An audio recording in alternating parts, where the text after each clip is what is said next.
I want to speak to you about something that you may have been avoiding thinking about. I want to speak to you about the hard times in your life, the difficult seasons, the challenging circumstances, the situations that have stretched you beyond what you thought was possible, that have asked more of you than you thought you could give, that have demanded a level of faithfulness and trust that you didn't know you possessed. You are in one of those seasons right now, or you've been in one recently, or you're about to enter one. And I want you to know that what you're experiencing is not an accident. What you're experiencing is not a punishment. What you're experiencing is not a sign that God has abandoned you.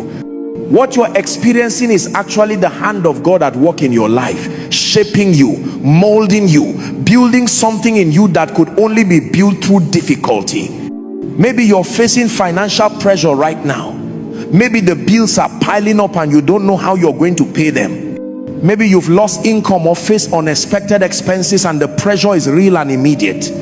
Maybe you're worried about how you provide for your family. Maybe you're facing health challenges. Maybe you're dealing with a diagnosis that's changed your life, a diagnosis that you never expected to hear, that shifted everything you thought was stable. Maybe you are in pain, or someone you love is in pain, and you're struggling with how to handle it, struggling with what it means, struggling to believe that God is good when circumstances feel so unfair. Maybe you are in a difficult relationship. Maybe someone you love has hurt you deeply, betrayed your trust, rejected your love. Maybe you're facing conflict or rejection or loss of trust. Maybe you've experienced a loss that's left you devastated. Maybe someone you love has passed away. Maybe a dream has died. Maybe an opportunity you were counting on has disappeared. Maybe you've been waiting for a promise that God gave you, and the waiting has gone on longer than you expected, and doubt is creeping in. Maybe you're facing something at work that's stretching you, demanding skills and courage that you didn't know you had. Maybe you've been given a responsibility that feels overwhelming.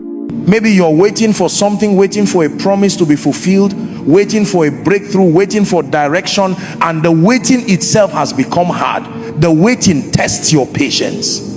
The waiting tests your faith.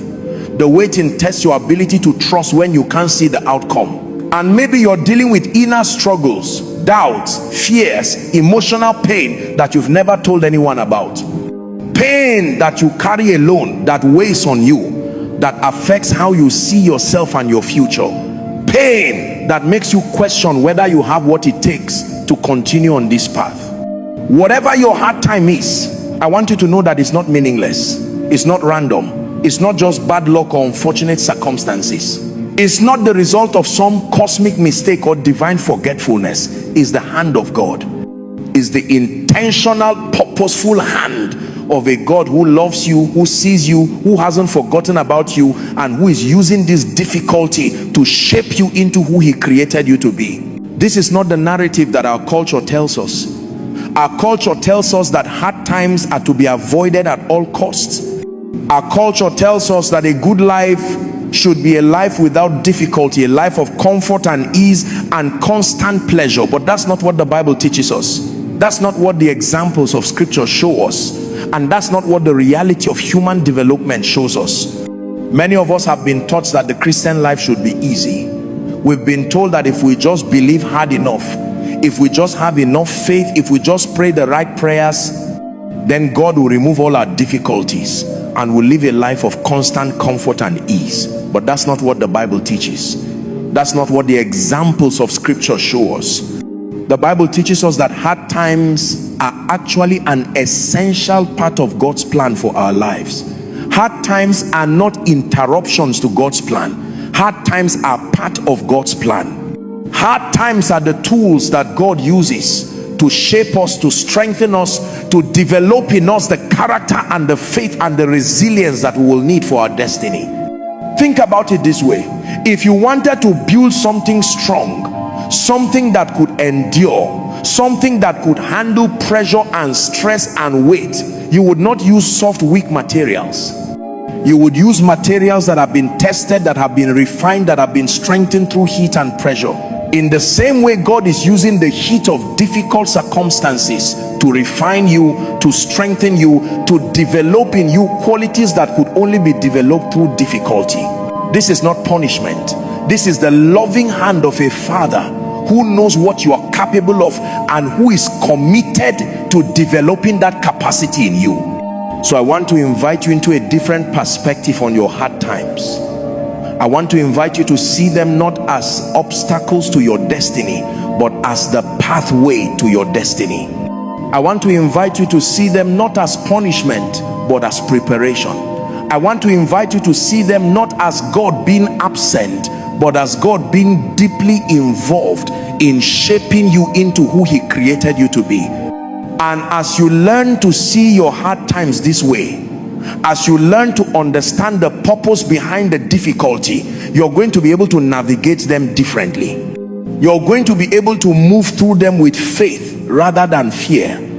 You're going to be able to persist rather than quit. You're going to be able to become stronger rather than becoming bitter. Let me speak to you about the principle of growth through difficulty. This is a principle that operates throughout nature, throughout human development, and throughout spiritual growth. This is not something I'm making up. This is observable. This is testable. This is evident in the world around you if you look for it. In nature, when a tree is young, it's constantly being bent by the wind. That wind, that difficulty, that stress causes the tree to develop stronger roots. The root system of a tree that has been tested by wind is far more developed, far more extensive, far stronger than the root system of a tree that's been protected from the wind. The tree that grows in a protected garden, never touched by the wind, never stressed by storms, never challenged by harsh weather, will have weaker roots than the tree that has been tested by the wind, that has been bent by the wind, that has been pushed by the wind. And here's what's important: the tree doesn't know that the wind is helping it. The tree doesn't understand that the stress is developing stronger roots. The tree is simply being buffeted by the wind. The tree is simply enduring the difficulty, but the result is that the tree develops deeper roots. The tree develops a stronger root system. The tree develops the capacity to withstand much greater challenges in the future. And when storms come, when real challenges come, when hurricanes and tempests arise, the tree that was protected will be more likely to fall. The tree that was shielded from difficulty will not have the root system to withstand the real challenges of life. But the tree that was strengthened by difficulty, the tree that endured the wind, the tree that was tested through the years, that tree will stand firm. That tree will have the roots to hold it steady even in the fiercest storms. The tree that's endured hardship is the tree that has the deepest roots, the strongest trunk, and the greatest capacity to withstand future challenges. And this principle doesn't just apply to trees. This principle applies to people. This principle applies to your life. The difficulty you're facing right now is developing deeper roots in you. The testing you're going through is developing strength that you're going to need. The challenges you're facing are building capacity that will serve you for the rest of your life. In the same way, your roots are being deepened right now through the difficulties you're facing. Your faith is being strengthened. Your character is being developed. Your resilience is being built. You're developing in yourself the kind of inner strength that cannot be shaken by circumstances. This is not happening automatically. You have a role to play in this process. You have to choose to trust God even when trust is difficult. You have to choose to keep moving forward even when moving forward is hard. You have to choose to remain faithful even when faithfulness feels impossible. You have to choose not to run away from the difficulty, but to run toward God within the difficulty. But here's the beautiful thing: as you make these choices, as you choose to trust and move forward and remain faithful, you're not just enduring the difficulty, you're not just surviving, you're actually being transformed. You're actually becoming someone new. You're actually being shaped into the person God called you to be. The difficulty is not just something you're going through. The difficulty is something that's going through you, refining you, developing you, strengthening you. The difficulty is not your enemy. The difficulty is your teacher. The difficulty is the classroom in which you are learning the deepest lessons of your life, and those lessons once learned will serve you for the rest of your life. Now let me take you to scripture, because everything we're discussing is grounded in the word of God. From Romans 5:3-4, the Apostle Paul writes, and not only that, but we also glory in our sufferings, because we know that suffering produces perseverance, perseverance character, and character hope. Paul is making a profound statement here. Paul is saying that we can actually rejoice in our sufferings, not because suffering is good in itself, not because pain is something to celebrate, but because of what suffering produces when it's navigated with faith. Suffering produces perseverance, perseverance produces character, character produces hope. This is a progression, this is a process. One thing leads to the next. Think about it. You cannot develop perseverance without something that requires perseverance. Perseverance is the ability to keep going when you want to quit. Perseverance is the capacity to continue even when the path is hard. Perseverance is developed only through facing situations that test your ability to persist. In the same way, you cannot develop character without facing situations that demand character. Character is built through making right choices when wrong choices will be easier. Character is developed through staying faithful when faithlessness will be more comfortable. And you cannot develop hope without having walked through valleys where hope is the only thing that sustains you. So when Paul says that suffering produces perseverance, and perseverance produces character, and character produces hope, he's describing a progression that moves you toward becoming a whole, complete, mature person. Your suffering is not pointless. Your suffering is producing something in you. Your suffering is producing perseverance, which is producing character, which is producing hope. And hope is the thing that anchors your entire life. Hope is what enables you to face anything. Hope is what sustains you through the darkest nights.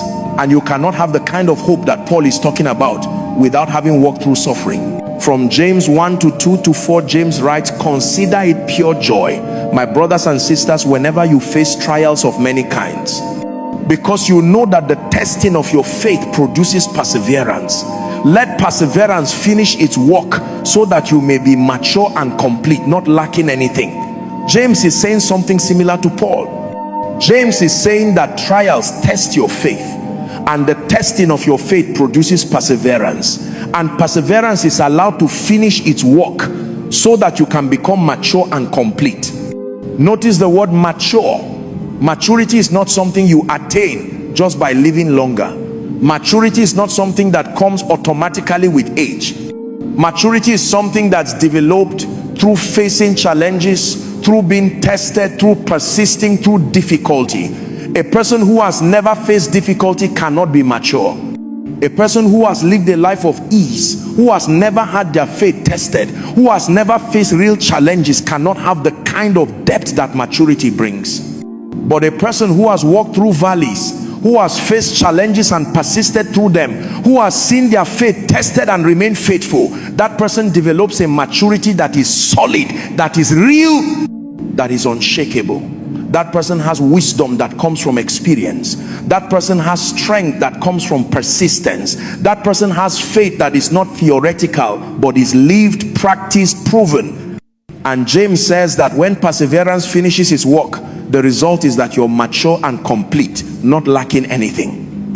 This suggests that the process of being tested, of persisting through difficulty, of allowing perseverance to do its work, this produces a wholeness, a completeness, a lack of nothing essential.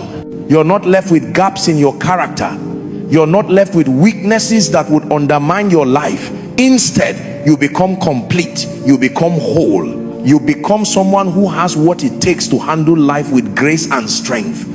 From Hebrews 12:7, the author writes, endure hardship as discipline. God is treating you as his children. For what children are not disciplined by their father?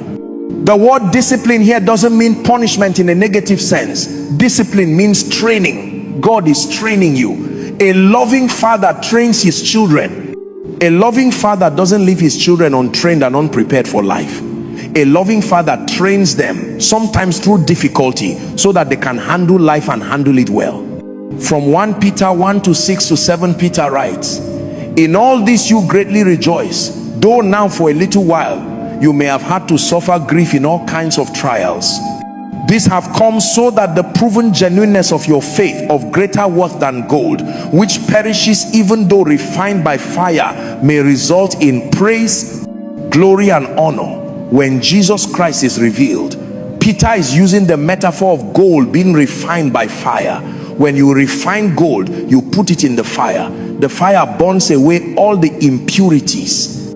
The gold is heated to an extremely high temperature, but the gold doesn't get destroyed by the fire. Instead, the gold is purified. The heat burns away everything that doesn't belong. What remains is pure gold.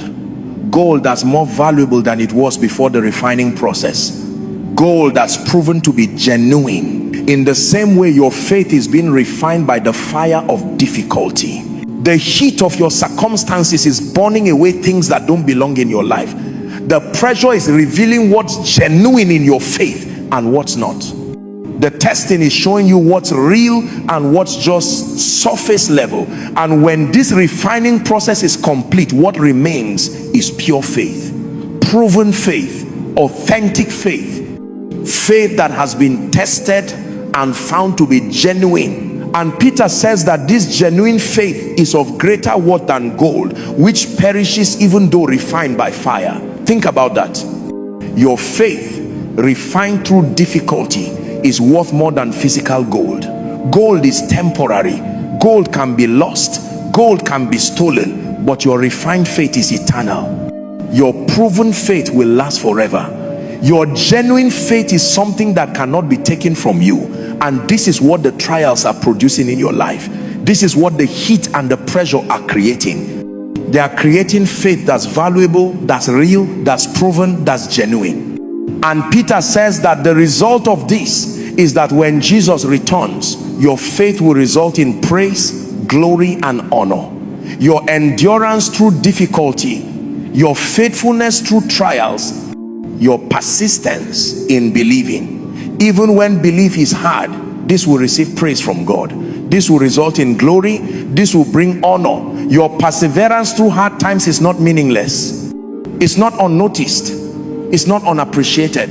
It's building something in you and about you that will be recognized and honored when Jesus is revealed.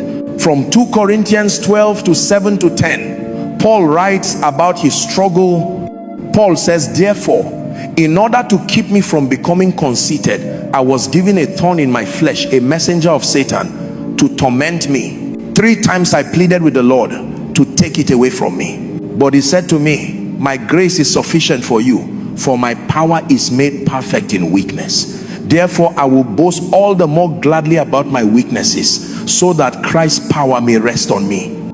That is why, for Christ's sake, I delight in weaknesses, in insults, in hardships, in persecutions, in difficulties.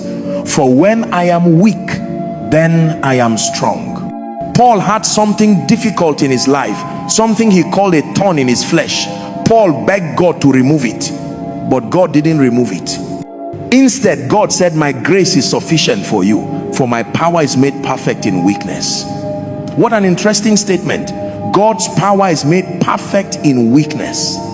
This means that when you are weak, when you are at the end of your own resources, when you can't rely on your own strength, that's when God's power becomes perfect in your life. That's when God's power is most evident. That's when God's power can work without being hindered by your pride or your self-reliance. And then Paul says something remarkable. Paul says, therefore I will boast all the more gladly about my weaknesses, so that Christ's power may rest on me. Paul is saying that he actually delights in his weaknesses, because he knows that his weaknesses create space for God's strength. Paul is saying that he's come to see his difficulties not as reasons to despair, but as reasons to rejoice, because he knows that God's power is working in those difficult situations. From the life of Joseph in Genesis, we see a profound example of how hard times shape us. Joseph was favored by his father, but then he was betrayed by his brothers and sold into slavery. He was taken to Egypt, where he worked in Potiphar's house. He was treated well, but then he was falsely accused and thrown into prison. For years Joseph was in prison, and it would have been easy for him to become bitter, to lose hope, to question God, but Joseph maintained his integrity. Joseph continued to trust God even in difficult circumstances, and eventually God elevated Joseph. God made Joseph the ruler of Egypt, and Joseph was able to save his family during a famine. But here's the key: Joseph could not have been the ruler of Egypt if he had not gone through the prison. Joseph could not have been the leader that Egypt needed if he had not been tested and refined through difficulty.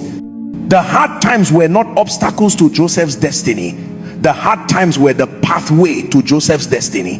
The hard times were how God prepared Joseph to do the work that he was called to do.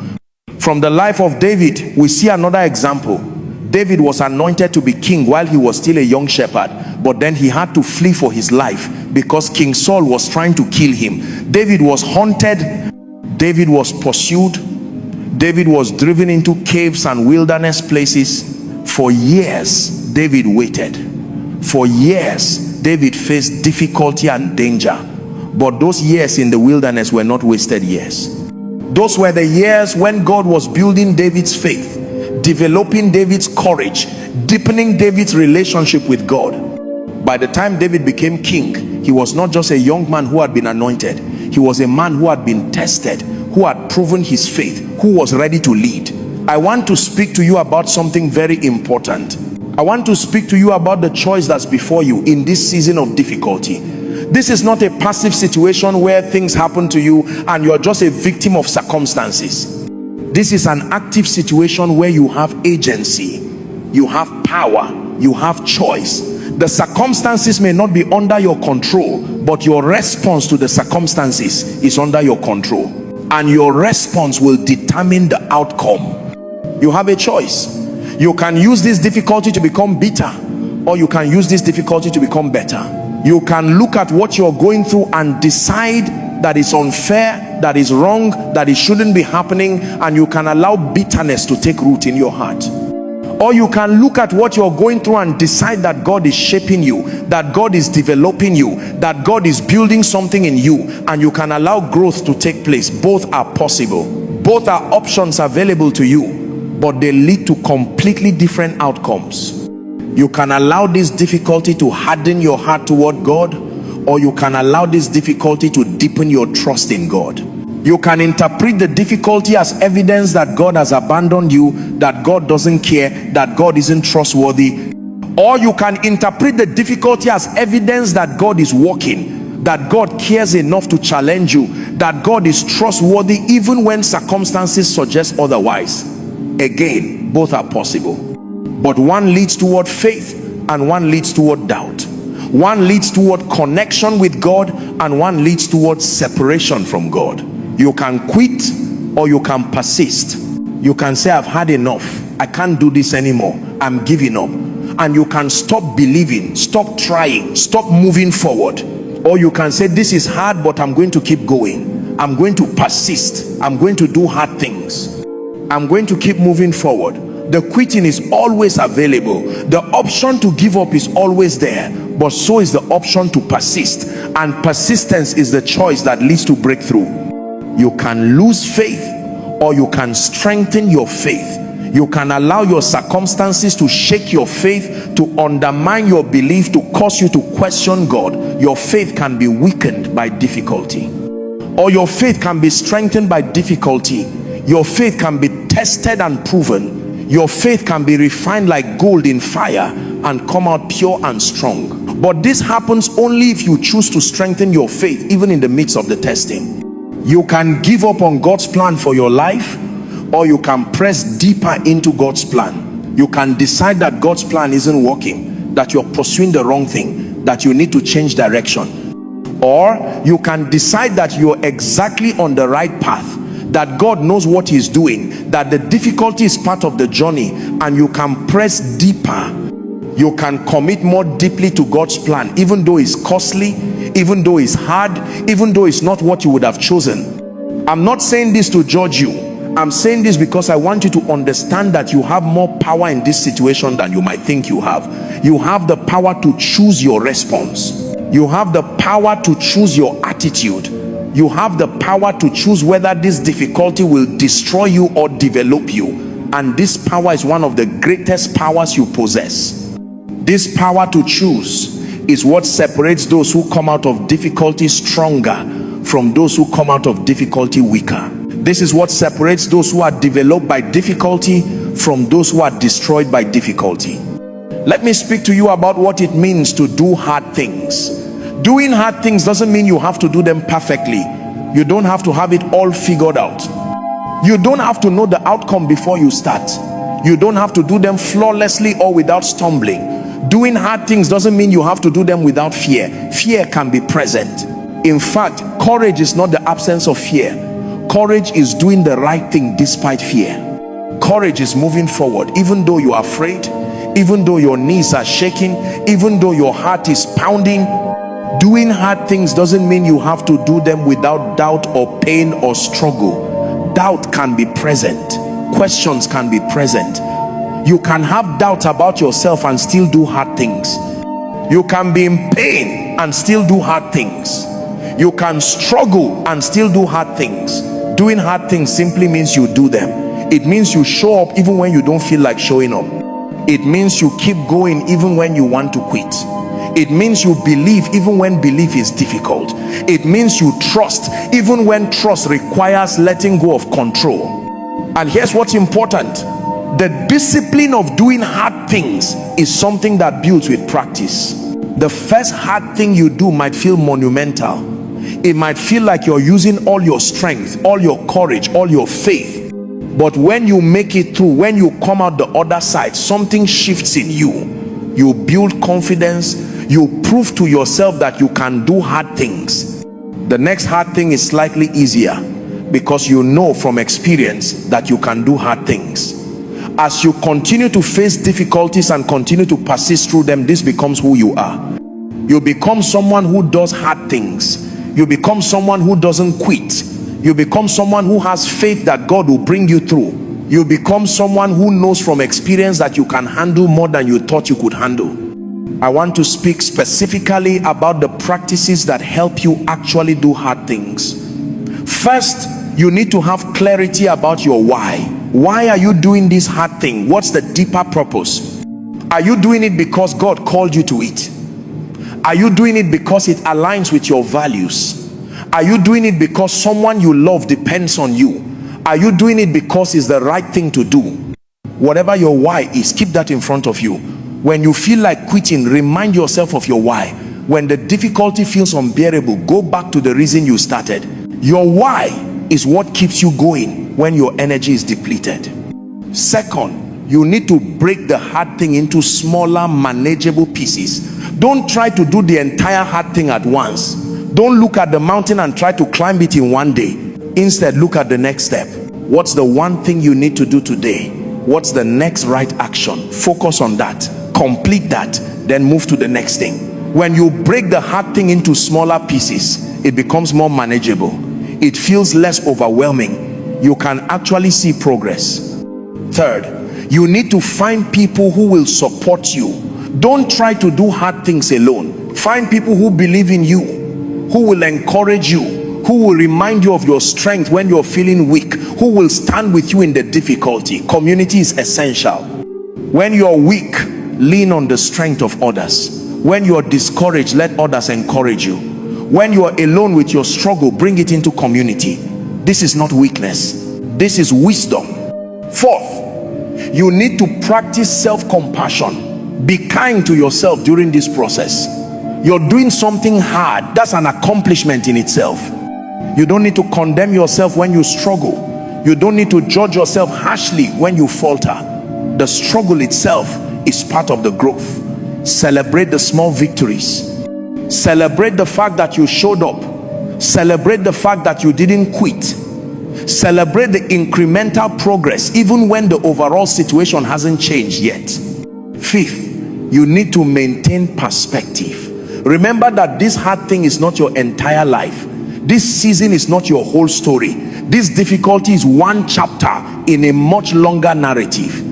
Hold on to the promise that there is more ahead. There is a future beyond this difficulty. There is a purpose that extends beyond what you can see right now. And this becomes your identity. This becomes the story you tell about yourself. This becomes the lens through which you view your life. Instead of seeing yourself as someone who's been broken by difficulty, you see yourself as someone who's been shaped by difficulty. Instead of being defined by the hard time, you're defined by how you navigated the hard time. Instead of being a victim of your circumstances, you're an overcomer.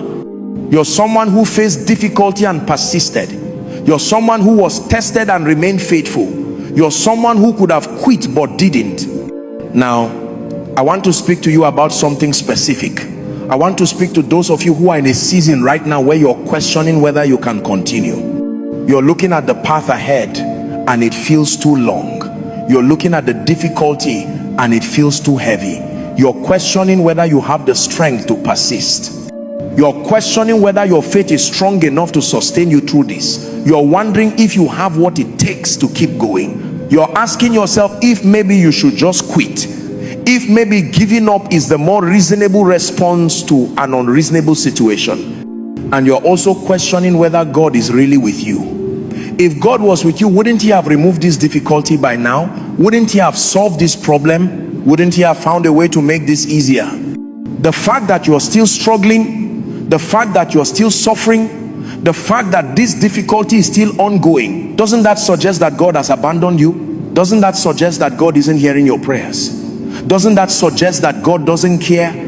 I want to tell you something that might surprise you. The very fact that you're still here, the very fact that you haven't quit yet, the very fact that you're still seeking God and still asking questions, this is evidence that God is with you. This is evidence that God has not abandoned you.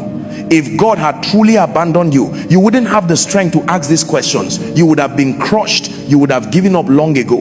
But you're still here. You're still fighting. You're still believing, even if that belief is mixed with doubt.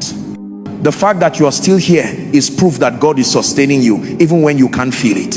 When you're in the middle of difficulty, you cannot see the bigger picture. You cannot see how God is working. You cannot see the purpose behind the pain. You can only see the present moment, and the present moment is hard. The pain is real. The struggle is real. The uncertainty is real. And in that present moment, it's difficult to believe that God is working, that God has a plan, that there's a reason for what you're going through.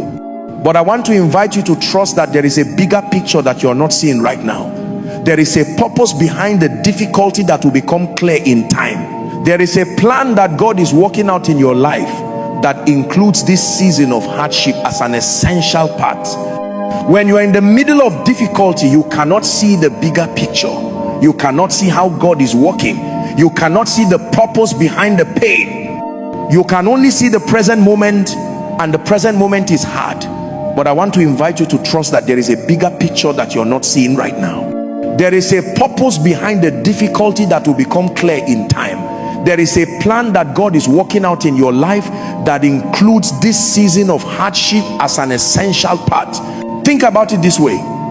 If a doctor was operating on you to remove cancer, and you were under anesthesia, and somehow you woke up during the surgery and became aware of what was happening, what would you see? You would see pain, you would see cutting, you would see blood, you would be in confusion and panic. You would not understand that the doctor was helping you. You would not comprehend that the doctor was saving your life. From your limited waking perspective, you would think the doctor was hurting you. You would think something terrible was happening. You would want to stop the surgery. You would beg for the pain to stop. But the doctor knows something that you don't know. The doctor knows the bigger picture.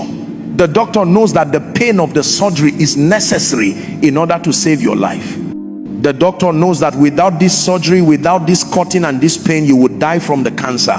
The doctor knows that the temporary pain of the surgery is necessary to prevent permanent death. The doctor would continue with the surgery despite your panic and fear, because the doctor is committed to saving your life, and the doctor knows that only the surgery can do that. In exactly the same way, God knows the bigger picture of your life.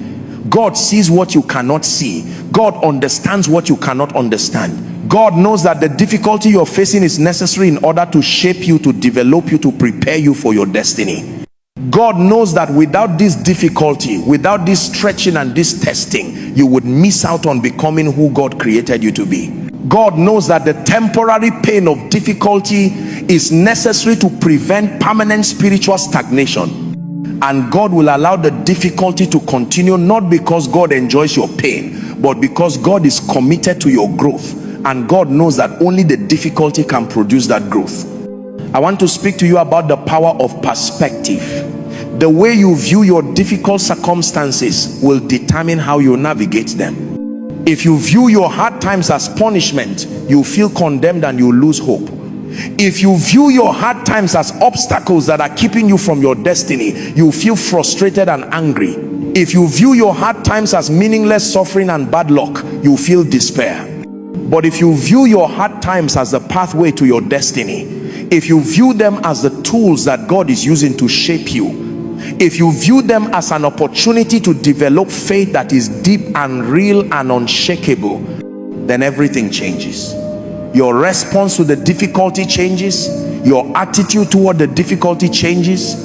Your entire experience of the difficulty is transformed. This doesn't mean the difficulty becomes easy. It doesn't mean the pain goes away, but it means the difficulty has meaning. It means the pain is producing something. It means you can see beyond the present moment to what God is building in your life. And when you can see the purpose, when you can see the reason, when you can understand the bigger picture, even if only partially, you can endure almost anything. You can persist through almost any difficulty. You can maintain faith through almost any trial. The shift from seeing difficulty as meaningless punishment to seeing it as meaningful development is transformative. It's the difference between despair and hope. It's the difference between giving up and persisting. It's the difference between being destroyed by difficulty and being developed by difficulty. And this shift doesn't happen automatically. You have to choose it. You have to actively choose to reframe your difficulty. You have to deliberately shift your perspective. You have to intentionally look for the purpose and the growth even in the midst of the pain. I want to speak to you about the power of perspective. The way you view your difficult circumstances will determine how you navigate them. If you view your hard times as punishment, you feel condemned and you lose hope. If you view your hard times as obstacles that are keeping you from your destiny, you feel frustrated and angry. But if you view your hard times as the pathway to your destiny, if you view them as the tools that God is using to shape you, if you view them as an opportunity to develop faith and character and resilience, then everything changes. Your response to the difficulty changes. Your attitude toward the difficulty changes. Your entire experience of the difficulty is transformed. This doesn't mean the difficulty becomes easy. It doesn't mean the pain goes away, but it means the difficulty has meaning. It means the pain is producing something. It means you can see beyond the present moment to what God is building in your life. And when you can see the purpose, when you can see the reason, you can endure almost anything. Let me speak to you about the role of faith in navigating hard times. Faith is not about believing that God will remove the difficulty. Faith is about believing that God is with you in the difficulty. Faith is about believing that God is good even when circumstances suggest otherwise. Faith is about trusting that God's plan is better than your plan even when you don't understand what God is doing. When you're facing a difficult situation and you choose to trust God anyway, that's faith. When you're scared and you choose to believe that God is with you, that's faith. When you're in pain and you choose to continue seeking God, that's faith. This kind of faith is not passive. This kind of faith is active. This kind of faith requires you to make choices, to take steps, to persist even when persisting is hard. And here's what's important: every time you choose faith in a difficult situation, you're building your faith. You're developing spiritual muscle. You're proving to yourself that God is trustworthy. You're creating a track record in your own life of God's faithfulness. And the next time difficulty comes, and difficulty will come, you have that track record to lean on. You remember that God came through before. You remember that you made it through before, and you have confidence that you can make it through again. I want to invite you into some declarations. These are statements that you can speak over yourself, declarations that will help you navigate this season of difficulty with faith and hope. Hard times are shaping me, not breaking me. I am becoming stronger through this difficulty. I choose to trust God's plan even when I cannot see it. I trust that God knows what He's doing with my life. I am developing character through this challenge. Every difficulty is developing in me something valuable and lasting. I'm not alone in this struggle. God is with me, and God is using this difficulty to develop faith in me. I will not quit. I will persist. I will keep moving forward even when moving forward is hard. My present circumstances do not define my destiny. My destiny is determined by God, and God's plan for me is good. I choose to see this difficulty as preparation, not as punishment. I choose to see it as the pathway to my destiny. The pain I'm experiencing right now is temporary, but the person I'm becoming through this difficulty will last forever. I'm developing resilience, faith, and character that will serve me for the rest of my life. God is working in ways I cannot see right now, and one day I will understand why this difficulty was necessary. I am stronger than I think I am. I have the capacity to do hard things. I have the faith to trust God through hard times. My faith is being refined like gold in fire, and what remains will be pure and valuable and beautiful. Now, I want to invite you into a time of prayer. This is a prayer where we're committing our difficult season to God. This is a prayer where we're asking God to strengthen us, to help us maintain perspective, to help us trust even when trust is difficult. Father, I come to you and I acknowledge that I am in a season of difficulty. I acknowledge that I am facing challenges that stretch me, that test me, that demand more of me than I thought I could give. I acknowledge that there are times when I want to quit, when I want to give up, when I question whether I can continue. But I also acknowledge that you are with me. I acknowledge that even in this difficult season, even in this valley, you are present. I acknowledge that you have not abandoned me, even though at times it feels like you have. I ask you to help me see this difficulty from your perspective. Help me to see this season not as punishment but as preparation. Help me to understand that you are using this difficulty to shape me, to develop in me the character and the faith and the resilience that I will need for my destiny. Help me to have the strength to persist even when persisting is hard. Help me to have the faith to trust even when trust is difficult. Help me to have the courage to keep moving forward even when moving forward feels impossible. Develop in me the kind of faith that cannot be shaken. Develop in me the kind of character that comes through perseverance. Develop in me the kind of resilience that will serve me for the rest of my life.